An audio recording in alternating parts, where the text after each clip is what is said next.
आज के इस वीडियो में हम लोग जानेंगे कि एमएस एक्सेल के अंदर में डाटा के अंदर में व्हाट इफ एनालिसिस के अंदर में ये डाटा टेबल का क्या काम होता है।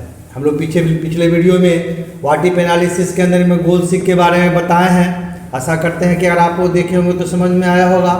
आज के इस सेशन में, आज के इस वीडियो में हम लोग डाटा टेबल के बारे में पढ़ेंगे कि ये क्या होता है। तो डाटा टेबल का डिफिनेशन हम लोग बोलते हैं कि if we change related cell value what will be effect of target value.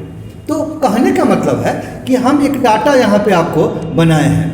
तो सपोज कीजिए कि ये हमारा डाटा है, तो किसी भी सेंस में इसका आप किसी प्रकार से इसका यूज कर सकते हैं। इसको हम लोग कंसेप्ट बताने का आपको कोशिश करते हैं। कंसेप्ट हम आपको देते हैं, आपको जिस सेंस में जैसे यूज करना होगा आप यूज कर सकते हैं। इसके अलावा आप कोशिश कीजिए कि हमारा पूरा वीडियो अंत तक देखें, ताकि जो भी हम बताते हैं आपको समझ में आएगा।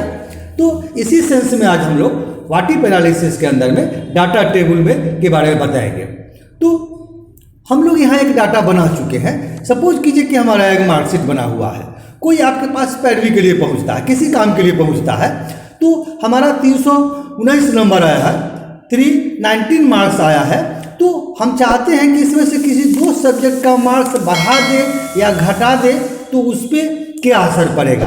तो अगर आप डायरेक्ट अभी बढ़ा देते हैं तो हमारा पुराना वैल्यू गायब हो जाएगा। तो इसके लिए हम एक डाटा टेबल बनाते हैं और उस टेबल के माध्यम से हम लोग समझ के देखते हैं कि हमारा ये अगर कम या ज़्यादा करेंगे तो हमारा क्या असर पड़ेगा। तो इसके लिए क्या कीजिए कि कहीं पे भी प्लस करके, यहाँ पे समझने के लिए आपको प्लस करके आपको लाना होगा G2। तो G2 आप जो ही करेंगे तो यहाँ पे देखिए ऑटोमेटिक ये डाटा आपको आ गया। ये फॉर्मूला कॉपी होता है। हम किसी दो सब्जेक्ट का मार्क्स बढ़ाएंगे और 2, 3, 4 सब्जेक्ट का कंप्यूटर ऑटोमेटिक बढ़ा के हमारा आंसर उसका देगा। तो सपोज कीजिए कि 319 ये आ गया। वो समझने के लिए हम मान लीजिए कि हम इधर चाहते हैं कि ये 66 के जगह पे 70 नंबर आ जाए, और यहाँ पे हम चाहते हैं कि किसी में सपोज कीजिए कि फिजिक्स में 55 है, इसके जगह पे हमारा 80 नंबर आ जाए। तो अगर हम लोग इसके जगह पे 55 के जगह पे 70 कर दे और 99 के जगह 66 के जगह पे 80 कर दे, तो हमारा क्या असर पड़ेगा। तो ये टेबल बना के जानना चाहते हैं। तो आप इसको ब्लॉक बनाइए। ब्लॉक बनाने के बाद आप क्या करेंगे कि व्हाट इफ एनालिसिस में आप टेबल में चलिए। ये इसमें पूछता है रो इनपुट सेल और कॉलम इनपुट सेल। तो रो आपने किस लिए दिया है, कॉलम आपने किसने दिया है। तो हम रो दिए हैं सपोज कीजिए फिजिक्स के लिए, और कॉलम वाले को जो वैल्यू है हम लोग ये दिए हैं सपोज कीजिए कि ये केमिस्ट्री के लिए दिए, और इसको ओके कर दीजिए। तो ये देखिए, अगर हम 55 के जगह पे 70 डाल दे और 66 के जगह पे 80 डाल दे, तो 319 के जगह पे आपको 348 मार्क्स आ जाएगा। अगर आपको पसंद है तो आप उसको दीजिए, नहीं पसंद है तो उसको हम लोग नहीं देंगे। ये हमारा डाटा टेबल कंसेप्ट होता है। तो हम किसी एक सेल वैल्यू पे देखें, चाहे तो हम उसको बढ़ा भी सकते हैं। सपोज कीजिए किसी में हम किसी को 60 देना चाहते हैं, किसी को हम लोग 50 देना चाहते हैं, और बढ़ाइए इधर पे भी हम चाहते हैं किसी को 20 नंबर दें, किसी को 30 नंबर दें। तो क्या होगा, कम या और ज़्यादा हम एक पे देखें। इससे हम मल्टीपल भी यूज करके आप दे सकते हैं दो सेल पे, इस तरह से। फिर इसको हम लोग ब्लॉक बनाते हैं। आप व्हाट इफ एनालिसिस में चलिए, डाटा टेबल खोलिए, और इसमें वही कंसेप्ट है। फिर आप इसमें रो वाले में, रो के लिए हम लोग इस पर क्लिक करते हैं, कॉलम वाले के लिए हम लोग केमिस्ट्री वाले पे 66 पे क्लिक करते हैं और ओके करके देखते हैं। तो ये देखिए मल्टीपल पे भी आ गया। आप इसमें भी देख सकते हैं। सपोज कीजिए कि 80 और 70 नंबर आया, 348 टोटल हो जाएगा। 80 नंबर और 60 नंबर अगर देंगे तो 338 हो जाएगा। 80 नंबर और 50 नंबर देंगे तो 328 नंबर आएगा। इसी तरह से हम लोग टेबल में जान सकते हैं कि अगर किसी को 30 नंबर और 50 नंबर आया है तो 278 नंबर उसका मार्क्स हो जाएगा। तो इस सेंस में इसके लिए हम लोग इसको यूज करके देख सकते हैं। यहाँ पे आप देख सकते हैं कि 30 नंबर यहाँ से लीजिए और 50 नंबर यहाँ से लीजिए, तो 278 नंबर आपको हो जाएगा। आपको अगर पसंद पड़ता है आप इस टेबल में इसको डालिए, वो ऑटोमेटिक चेंज हो जाएगा। तो अगर आप इसमें चाहते हैं कि हम इसको वैल्यू दें, हम आप इसमें कुछ करें, तो इस सेंस में हम लोग डाटा टेबल का यूज करके देख सकते हैं। आप एक बार भी करके सपोज कीजिए कि हम इस 55 के जगह पे हम चाहते हैं कि 80 नंबर आ जाए, और यहाँ पे हम चाहते हैं कि हमारा 66 के जगह पे 70 नंबर आ जाए। तो आप देखिए 348 नंबर इसके जगह पे यहाँ आ गया। तो इस सेंस में हम किसी दो सेक्टर का वैल्यू चेंज किए तो हमारा यहाँ भी चेंजिंग आपको दिखा रहा है। तो अगर आपको सूट करता है, अगर आपको पसंद पड़ता है तो आप ये काम करके देख सकते हैं कि अगर हम लोग रिलेटेड सेल वैल्यू को चेंज करेंगे तो टारगेट पे क्या असर पड़ेगा। इस टाइप से हम लोग काम करके देख सकते हैं। तो एक हमारा एक एग्जाम्पल हुआ। दूसरा एग्जाम्पल बनाया है, सपोज कीजिए कि इस टाइप का एक डाटा हम बनाए हैं। सपोज कीजिए कि हमारे पास एक डाटा है जिसमें हम कोई भी कमीशन, कोई भी सामान बेचते हैं। सपोज कीजिए कि हम कोई सामान बेचते हैं तो 15,000 रुपया का हम सामान बेचते हैं, 5% रेट पे 7,500 रुपया हमको कमीशन बनता है। या हम बेचते हैं तो हम जानना चाहते हैं कि अगर हमारा कमीशन बढ़ जाए या कम जाए, परसेंटेज हमारा बढ़ जाए या कट जाए तो हमारा कितना % कमीशन बनेगा। इस टाइप से भी यूज करके हम लोग देख सकते हैं। तो आप सपोज कीजिए समझाने के लिए कमीशन 15,000 लिखे हैं, 5% के हिसाब से आप मल्टीप्लाई गुना कर दीजिए दोनों सेल को, तो आपका 7,500 रुपया आपका कमीशन बनता है। इसी को हम लोग टेबल के यूज करके देखेंगे। तो इस टाइप से हम एक टेबल बनाए हैं। सपोज कीजिए कि इसको भी करने के लिए हम यहाँ पे इसको डिलीट कर देते हैं। तो आप यहाँ पे लीजिए वही बात, फिर प्लस करिए और इस सेल को हम लोग कॉपी करिए। यहाँ पे M और 11 है, प्लस करिए M11 जो ही करेंगे तो आपका फिर डाटा उसी तरह से आ जाएगा।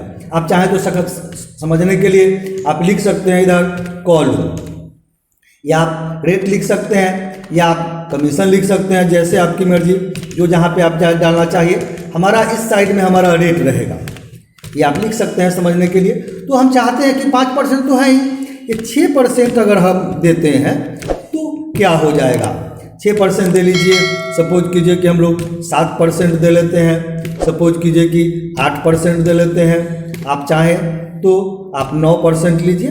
आप इस तरह से डाटा बना सकते हैं। कमीशन में भी हम लोग 1500 पर हैं ही, तो हम लोग 16,000 चाहते हैं। हम लोग इसमें 20,000 कमीशन पे चाहते हैं। इस तरह से आप कमीशन, हम 25,000 कमीशन चाहते हैं। तो ये हम बना लिए। और हम चाहते हैं कि अगर 16,000 रुपया हमारा कमीशन हो और 6% रेट पे अगर हमको मिले तो कितना हमको कमीशन होगा। इसी तरह से 20,000 रुपया हमारा हो और 7% कमीशन हो तो क्या हमारा बनेगा, हम टेबल के माध्यम से जानना चाहते हैं। तो आप फिर उसी तरह से इसको आप ब्लॉक बनाइए। आपको ब्लॉक बना लिए, आप व्हाट एनालिसिस में डाटा टेबल में चलिए और यहाँ पे रो इनपुट से पूछता है। तो रो में हमारा रेट है तो आप रेट वाले को एड्रेस पे क्लिक कर दीजिए। आप फिर कॉलम इनपुट से पूछता है तो कॉलम में मेरा कमीशन है तो आप इस पर क्लिक कीजिए और ओके मारिए। तो ये देखिए, ये दे दिया। अगर हमारा 16,000 रुपया अगर कमीशन है और 6% रेट अगर हमको बनता तो 960 रुपया हमारा कमीशन बनता। या सामान ही आप बेचते हैं, 15,000 का सामान बेचते हैं तो इतना % पे आपको इतना बनता है।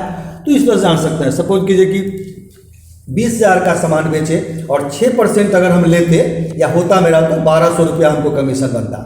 अगर 20,000 का कमीशन है, 8% रेट के हिसाब से हमारा 1,600 रुपया कमीशन बनता। 25,000 रुपया अगर हमारा कमीशन होता, अगर हम उसको 6% पे भी बेचते तो हमको 1,500 कमीशन बनता।